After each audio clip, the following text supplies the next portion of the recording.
Hello and welcome to FPL Mate, your best mate for FPL content here on YouTube.com. So today I've got for you 5 game-changing predictions that's going to make this season, the 2020 to 2021 FPL season, like absolute no other before it. We know there's been loads of stuff with coronavirus making the timings go all crazy. It's had all kind of knock-on effects. And not just that, it's been a pretty weird season in general last season. So many different things happening that we wouldn't expect in a regular season. That's just had this knock-on effect that I think is going to make this coming season just crazier than absolute ever. So I'm going to share with you these 5 game-changing predictions right now.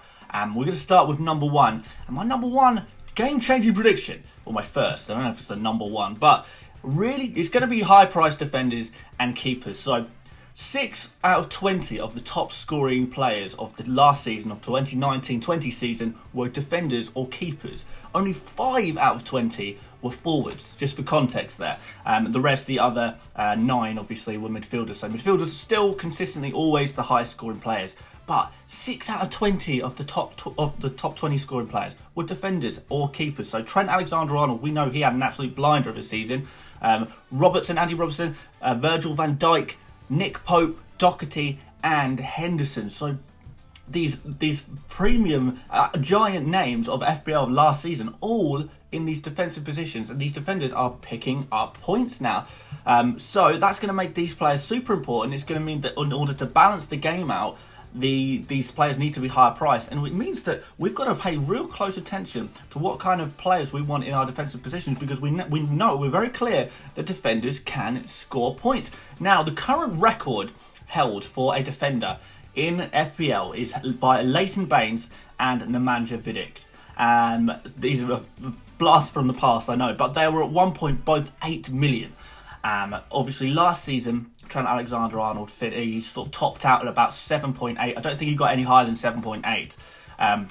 But at a starting price of a maximum of 8 million, I think we could be breaking this. I think Trent could easily break 8 million. I think Robertson, you'd be surprised if he was less than 7.5. Van Dijk, another 7 guy, whereas perhaps in the last few years we'd thought, whoa, 7.5 for a defender, that's crazy talk. But it's not crazy talk anymore, so we're going to have some real high-priced players there. So look out for them. Don't be put off by them, and remember that they can score points and they have scored points. So definitely something to bear in mind going into next season. So number 2, why this is going to be a crazy season, it's going to be so different. We'll have to think about things so differently. Is there's going to be so many premium options in this season.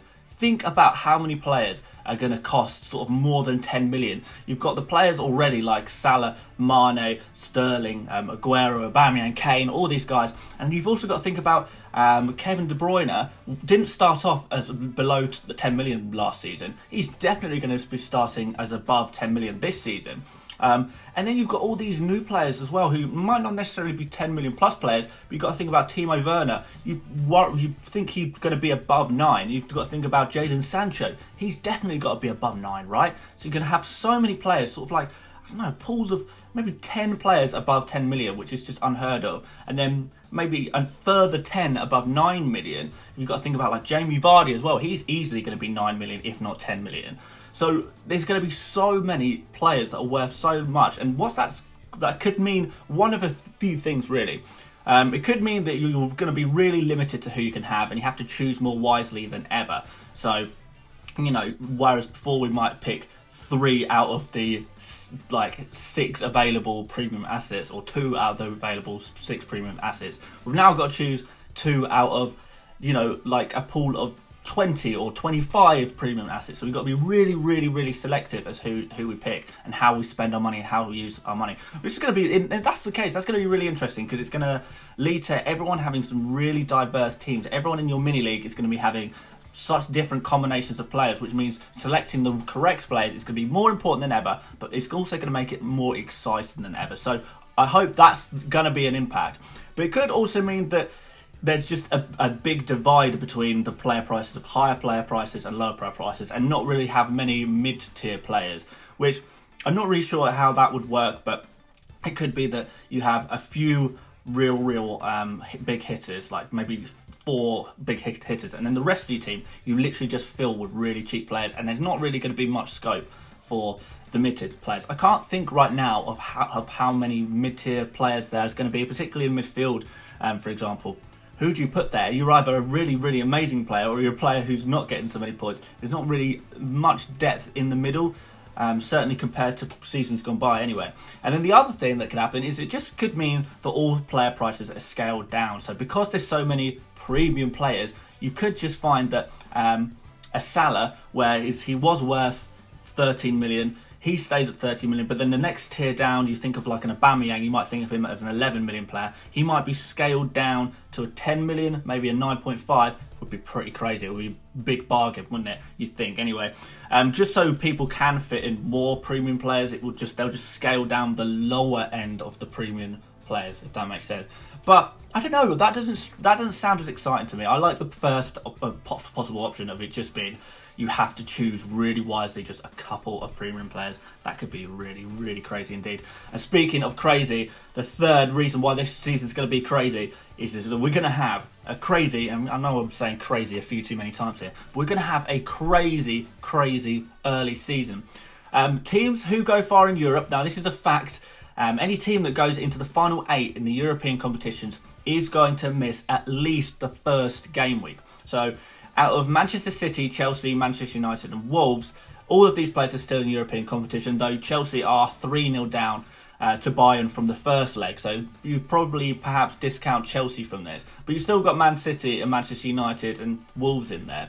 All of these teams are going to definitely miss the first week. They could potentially miss more weeks depending on how far in the competition they go, how much leeway the Premier League give in terms of giving them a decent rest period. They could give them sort of like 3 or 4 weeks rest period potentially, which is obviously going to have a huge knock-on effect because it means that all of these teams, they're not going to have any fixtures for the first few game weeks. So that means in our first drafts, we're going to have of game week 1 teams, we're not going to have any Manchester City players, no Manchester United players, which is just such a wild concept. And then going into sort of game week 3, maybe game week 4, all of these Manchester City and Manchester United are suddenly going to have like 3 double game weeks all in a row, and it's just going to be absolutely wild. So what this could basically mean is that we're going to have to pick premiums from Liverpool, Arsenal and Spurs, basically. I mean, we can't choose any Manchester City premiums.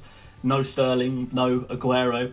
Can't choose anything from Manchester United. Anyone hoping to get in Sancho and watch him in your Game Week 1 teams, you're probably out of luck there. Rashford, Martial, Bruno. These guys are no longer going to be in our first drafts, are they? Because we can't afford to waste so much money, especially if it's going to be a couple of weeks, which we won't even know for a little while now. And it's also going to mean that because of these double game weeks, it might mean that we're going to have to be using our wildcards super early in order to get all of these players into our team when they're back in, have all these double game weeks all in a row. It's going to mean we could be using all of our chips, which classically we use all our chips late in the season for double game weeks. We're going to have sort of like lovely opportunities for triple captains, we're going to have lovely opportunities for bench boosts, all right at the beginning of the season. So people who are doing that and capitalising on that early could see themselves having a massive advantage for the rest of the season, right to the end. So whereas in previous seasons, the late season is the time where most rank changes occur. That's where you make the most ground, and that's where you can do the most damage with your chips. There's going to actually be a lot more early season stuff going on this year, and maybe later in the season, you might already find yourself so far behind these people who have done so well using their chips early on in the season, there's actually no way of clawing it back. So that's a very big possibility as well. So moving on to the next reason why this is going to be such a crazy season is that the bench is now useless. The bench is now useless. Now this is also confirmed. So I mean the prediction is the bench is useless, but this is confirmed that the 5 sub rule is going to stay in place. So teams will be able to continue to use 5 substitutes for this whole season. Which basically means that players who sort of, even if a player doesn't get a start, it's likely they're going to be coming off the bench for a couple of minutes of game time. So you put Mahrez in your team, and Mahrez is on the bench this week, oh no, Mahrez isn't playing, but at least I've got Jack Grealish or someone on the bench, on my bench, to come on for him. Not going to happen. Mahrez is going to get 10 minutes at the end of the game, and there's no longer these situations where players on the bench stay on the bench. All players just come on, especially with the big teams who are just rotating constantly. And they absolutely can do that, which is going to make our benches so useless because we're never going to have auto subs on. I found it particularly since the break in the previous season that I don't even think I got a single auto sub. No, I didn't. I didn't get a single auto sub for all of those 8 game weeks, 9 game weeks, or whatever it was. Just because even if my starting 11 didn't start, they just got subbed on at a later point and come on for these 1-pointers. So there's going to be a lot of 1-pointers. It's going to cause a lot of stress, and your bench is going to be useless. So the real way to counteract this is just to spend no money on your bench. Maybe have a few minimum price, maybe slightly playing players who do play, but are really cheap, just so you can pick off 2 points off the bench in a scenario where the incredibly unlikely scenario where your player doesn't come on off the bench in real life. That's really hard to explain when we're talking about the bench in real life and the bench in fantasy. You know what I mean. Go cheap on your bench. That's all I'm saying. And finally, my final reason why this is going to be such a crazy season is that we're going to have the shortest amount of time between the release of the app, the first opportunity to choose our teams, and game week 1. So fixtures are going to be released on the 21st of August, when usually the FPL app or the FPL website refreshes, starts again with all the new player prices. You start selecting your team, usually a couple of weeks after the fixtures are released. I don't think that's going to happen this year because the season's going to start on the 12th of September. So even assuming that the day the fixtures are released, that the website is refreshed, FPL is refreshed, ready for the new season, you're still looking at a minimum of 3 weeks, which would be the shortest amount of time between the website allowing you to make your team and the actual start of the season. So the tinkering window is actually going to be pretty small this year. People aren't going to have as much time to think about their teams, and that's at the maximum of 3 weeks. It could quite literally be that we'll have a 1 week to decide our entire team. And I mean, we all know the stress of trying to create a free hit team or a wildcard team in the space of 1 week. That's what we've got at the beginning of the season. We're so used to being able to take our time, soak in all the information. And that, quite frankly, might not happen this year at all. It might not have any time at all. Could be just 1 week, 2 weeks possibly. So yeah, that's going to be really super crazy indeed. So yeah, it's going to be an interesting season, particularly at the start of the season. I'm sure as the season goes on, it will all become a little bit more normal, but particularly at the start of the season, it's going to be crazy to try and choose between all these high-priced players, trying to navigate the blanks and doubles early on in the season, not having very much time to plan our teams, thinking about having nothing on the bench. It's going to be pretty wild. There's plenty of stuff to think about there.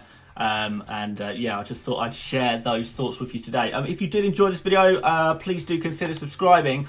I'm bringing out another video which is price predictions. In fact, I'll probably do a couple of price predictions videos just in the off season, just for a little bit of fun. For those of you who are still craving that FPL content, even now. So yeah, there's going to be plenty to come. So make sure you do subscribe. Make sure you like the video if you enjoyed what you saw today as well. That would be pretty awesome. And hopefully I will see you on the next one. So take care, mates. Catch you later.